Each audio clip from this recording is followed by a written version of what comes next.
For the last 2 years, the world of professional golf has seen a great deal of conflict and drama. Much of these problems can be attributed to the rise of LIV Golf, the Saudi-backed golf league that rivals the PGA Tour in nearly every way. So stay tuned and don't go away, because Tiger Woods and Rory McIlroy have reportedly been subpoenaed in a civil case against the PGA Tour. First up, so what's the deal with these subpoenas? You're about to find out.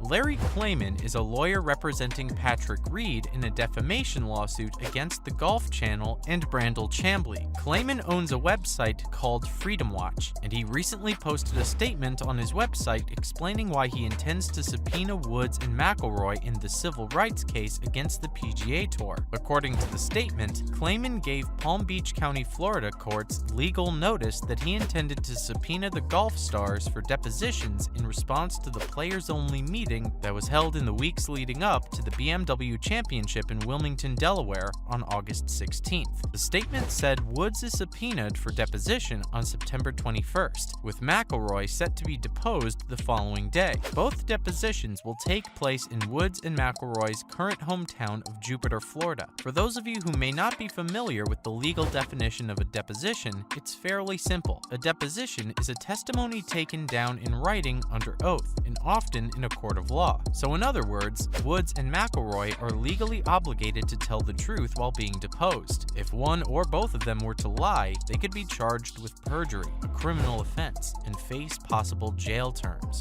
Next up, what does the civil case against the PGA Tour allege? Let's take a look. At the so-called BMW meeting, many of the PGA's top players were in attendance. According to the case filings during the meeting, Tiger Woods announced plans for PGA Tour events with limited fields and significantly larger prize purses. It's also alleged that Woods and McIlroy presented their ideas for events to be driven by technology, which should be shown in prime time starting in 2024. Woods, McIlroy, and the PGA Tour subsequently made official and individual announcements that confirmed their intentions. Attorney Larry Klayman filed the civil lawsuit back in June, which identified the defendants as the PGA Tour, Commissioner Jay Monahan, the DP World Tour, and its chief executive Keith Pelley. The lawsuit claims that Florida residents who purchased tickets after June of 2022 to PGA Tour events or would buy tickets in the future are being damaged because the PGA Tour and DP World Tour weakened its tournament fields by suspending players who left the PGA Tour for the lure of big money in the LIV Golf Series. Klayman's lawsuit argues that the defendants acted with concerted refusal to deal in order to create what he refers to as horizontal market division, monopolization, attempt to monopolize the relevant market, and civil conspiracy. Up next, is Klayman's lawsuit personally motivated? Let's dig a little deeper. A recent press release revealed that document requests have been filed for Woods and McIlroy, which include audio and visual recordings of the BMW meeting. According to the press release, the documents will be used during Woods, McIlroy's, and Commissioner Monahan's depositions. Commissioner Monahan is subpoenaed to appear for his deposition on September 27,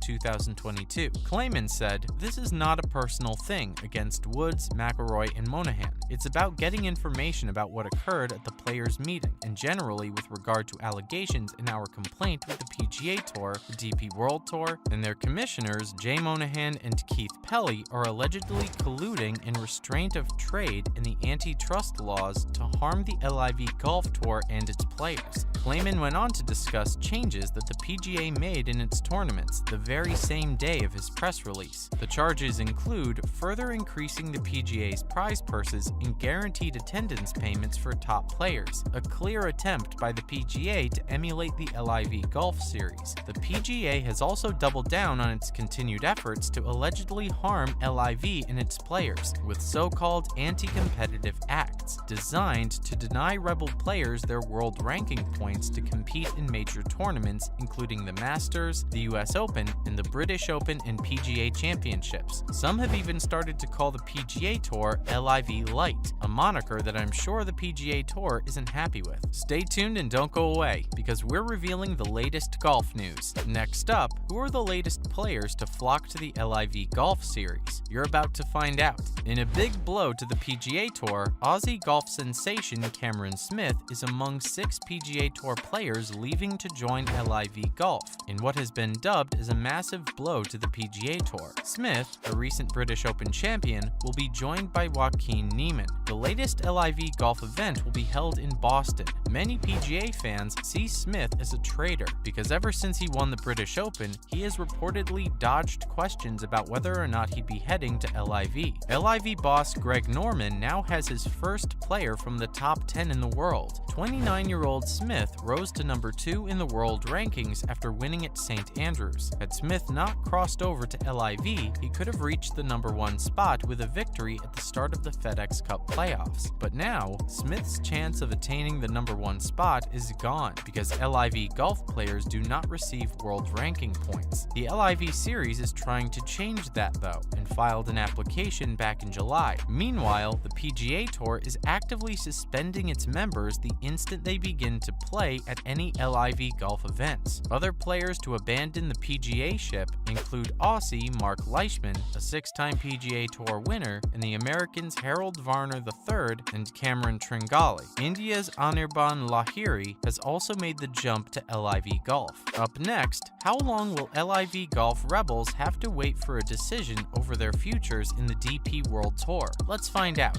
Members of the DP World Tour, formerly known as the European Tour, are seeking clearance to play in the DP World Tour despite joining LIV Golf, but they'll have to wait until February of 2023 for an answer. Back in July, an arbitration judge put a pause on sanctions leveled against DP World players. The sanctions came in the form of a suspension, plus a fine of 100,000 euros. The DP World Tour players hit with those sanctions include Ryder Cup stars Ian Poulter, Lee Westwood, Sergio Garcia, and Graham McDowell, who all played for LIV without being cleared to do so by the DP World Tour. The legal challenges are being spearheaded by Poulter, Justin Harding, and Adrian Otaegui. The DP World Tour signature event, the PGA Championship, is set to take place at Wentworth, and 18 LIV Rebels are expected to tee up at the event. However, none of the 18 Rebel players will play in the pre-tournament Pro-Am or appear on television's featured groups. The battle between LIV, the PGA, and the DP World Tour continues full steam ahead, with the latest blow coming from LIV, with the signing of Cameron Smith.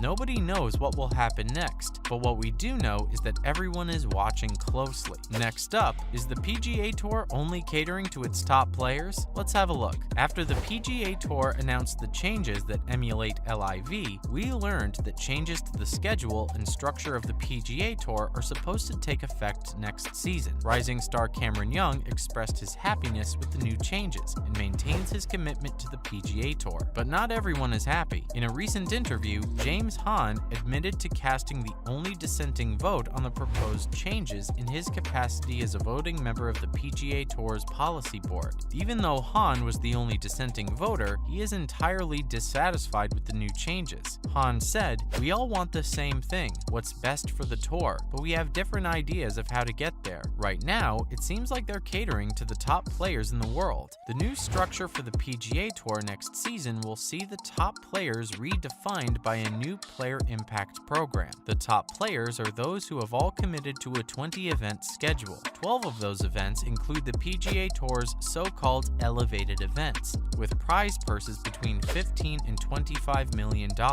Hahn believes that the changes will lead to big earnings gaps between new players and top-tier talent. He's also shocked that it took a secret meeting with Tiger Woods and Rory McIlroy to bring the changes in. The secret meeting was held with approximately 20 top players, and apparently, Hahn wasn't invited. Finally, what is the best golf ball of 2022? After repeated testing, the Titleist Pro V1 golf ball is currently the best ball. The Titleist Pro V1 golf ball features a biennial upgrade and a reformulated 2.0 ZG process core, formulated with added distance in mind. The dimple count was increased from 352 to 388 after rigorous testing for consistency in both distance and flight, and a new and improved cover is made from a new, softer urethane elastomer for added green side provide spin and control. Golf equipment experts have awarded the Titleist Pro V1 golf ball a 5-star rating. That's a wrap for today's video. Thanks for watching.